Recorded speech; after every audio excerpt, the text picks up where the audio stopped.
Weege Show right here, right now. This is, I don't know, it's O.Co Coliseum, it's Oakland, Alameda County Coliseum, it's Ricky Henderson Field, it's Jason Anderson's field.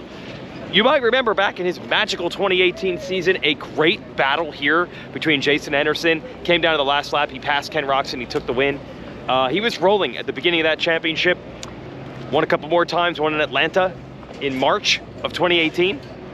Has not won a race since. Our man Mitch Kendra at RacerX Online saying it's been 1,400 plus days since Jason Anderson. The bike would be right there, but it's an AMA impound right now, as the top 3 bikes are always going to be.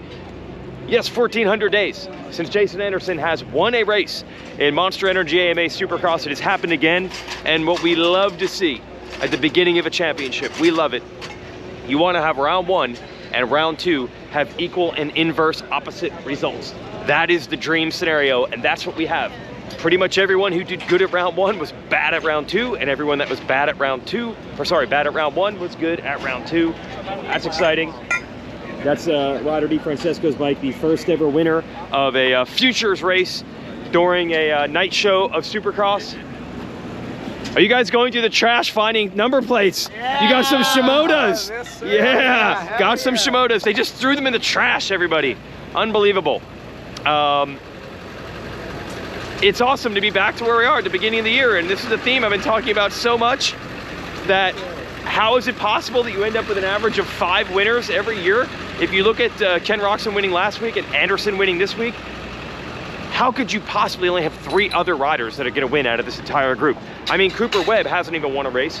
Chase Sexton certainly appears like he's going to win a race. Barsha's the points leader right now. He hasn't won a race. Aaron Plessinger finished 2nd tonight. Could not be the same guy. There's no way it was the same guy. Plessinger was absolutely terrible on the motorcycle in practice. Anaheim won. He got a little better in the heat in the main event. He kind of scratched out a 9th last week, but really only through the attrition of people around him. I talked to Plessinger this morning, and he said in the main last week, he got a bad start and then went backwards.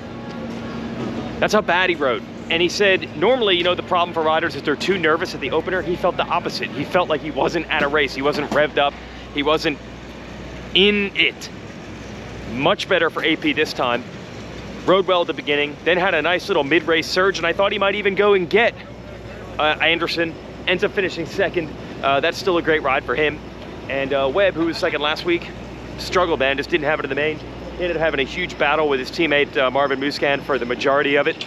But in the meantime, Dylan Ferrandis, stop me if you've heard this before, got a bad start. Ferrandis got a bad start, and he was really rolling, and he ate up both Musquin and Webb. But it doesn't end up being a spectacular finish because he started too far back. And he and his teammate Eli Tomac on the Monster Star Yamahas, they were the fastest 2 guys in qualifying. They were amazing in the whoops. Stop me if you've heard this before. Their starts weren't good enough in the main, and also the whoops, they broke down so much. The really difficult whoop section ended up being like a 1 rut feed out notch, and the speed they had, what's up guys? The speed, yeah. Do you guys like Jason Anderson? Does that do anything for you? Are you Team Pride kind of guys? Yeah. So is that cool? Yeah. Is that cool? Yeah, of course. You got to grow your hair. Look at these 3. Look at these 3. Oh no, yo, you got it. You got it. Oh, all right. The whole group's low. Oh, you guys got to grow your hair. You got nothing on this guy. Wow, the long hair brigade.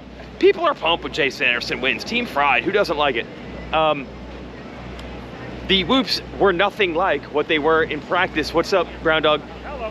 So the speed that Ferrandis and Tomac had there was pretty much neutralized. Stop me if you've heard that song before.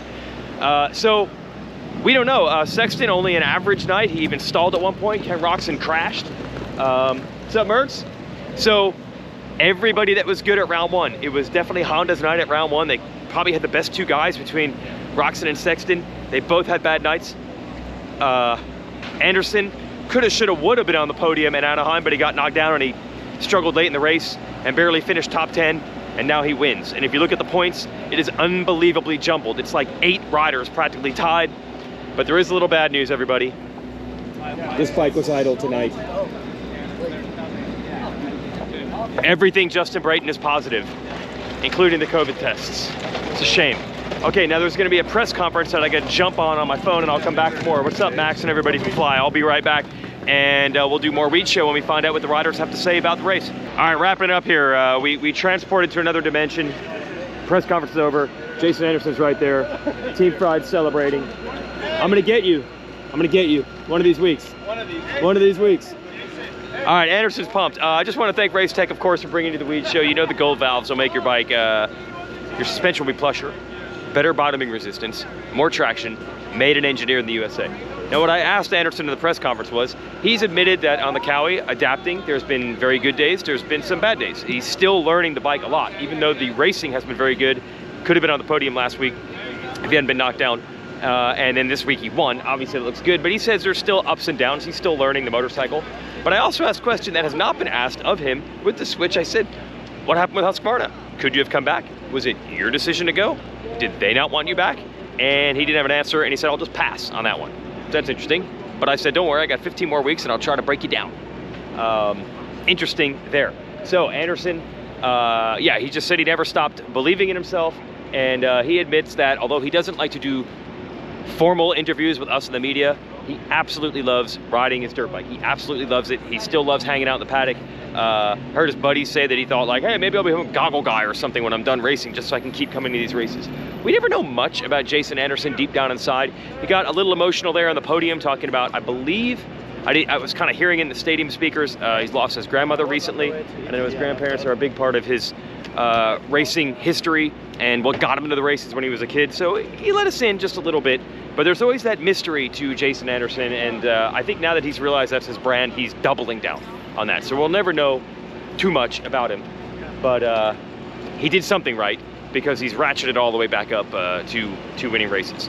And it's that enjoyment, that long game thing, that's also a story for our two-time now winner in 2022 in the 250 class, Christian Craig, who put out a tweet this week explaining why he's still in the 250 class and how many injuries he had and how he actually had retired at one point.